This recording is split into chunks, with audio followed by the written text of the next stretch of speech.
bottom of the water body. So from that point, then you have the sedimentation, which is the heavier particles sinking to the bottom. Then you use some filtration. You can use sand filters, gravel filters, reverse osmosis, any kind of filtration to take those big particles out. So you have cleaner, treated water with some chemicals in it, which you don't even know what they are, to clean some other chemicals, which they thought were more toxic than the ones that they put on. And then at the end, they put more chemicals to disinfect that chemically treated water so that maybe you can drink it and instead of dying in 2 weeks, you die in 10 years. That's basically what treatment plants do. So it's all chemistry, right? So what with this, in this process, is, Bridget is my wife. She started the SOS Water campaign that Lewis is involved in 2 years ago. And through her efforts, she was elected to the UN last year to present at the UN Water Conference, the real UN, the one in New York. And through that, as a result of that, we were approached by some scientists from Japan. That one of them, his name is Jin Osugi, he worked for NASA for 5 Apollo missions, and his work, that his PhD is in cryogenic hydrogenation. So basically, he was trying to determine how in Mars and the Moon we can cryogenically create water the way that water is supposed to be, H2O. No H2O and in English, all that shit that comes with it.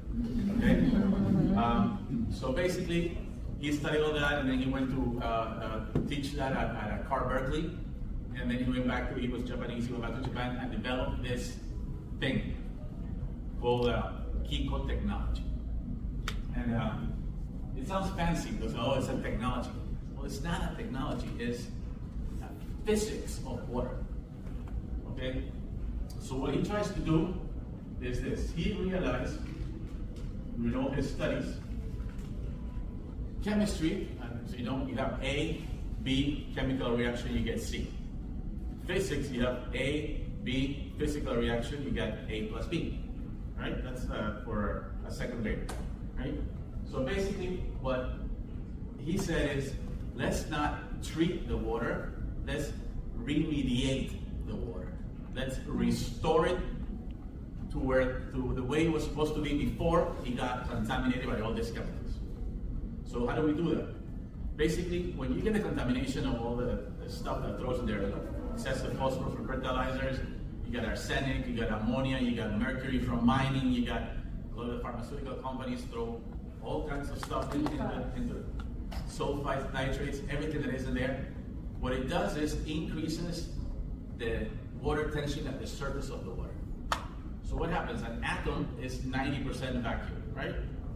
The electrodes are the ones going around generating the energy for the atom. When you increase the surface tension of the water, the atom's ability to move decreases. So what happens? Their vibration slows down. Slowing down vibration affects the frequency of the atom. And when things are out of frequency, like a bad singer, they sound terrible.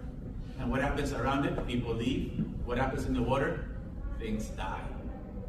So all the microorganisms that the water contains within their universe of water die because the frequency is not the correct one for them to colonize the water. And after all, those microorganisms are there for a purpose. The ecosystem is probably the second most perfect system in the world after the human body. If we start killing parts of that link, of a chain of links, and we kill one part of it, then the next one cannot continue. Right? So let's restore this. How do we restore this? The world is our bodies. Our bodies are supposed to be self-sustaining and can actually cure themselves unless we fill it with crap, which is why we get sick. If you get cancer, you try to do chemotherapy, more chemicals, it really doesn't cure you. Your body is actually deciding what it's going to do.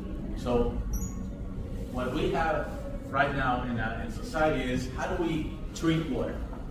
Right? We treat water.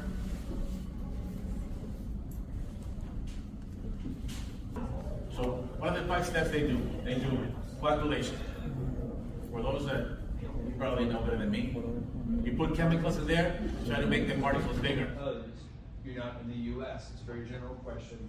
Or I guess you mentioned because California had Governor Newsom and all that, like it's easier to get stuff done in those regions. Right? Correct. So I'm trying to think of like how to help you win is my point. And then last question, sorry to ask all these questions that are more relevant to me, but what is the story with standards? You have a patented technology. And it's FDA approved. It's FDA approved, but then for standards, I'd like to talk to you later because the technical side of supporting that, I'd love to see if I can help support that.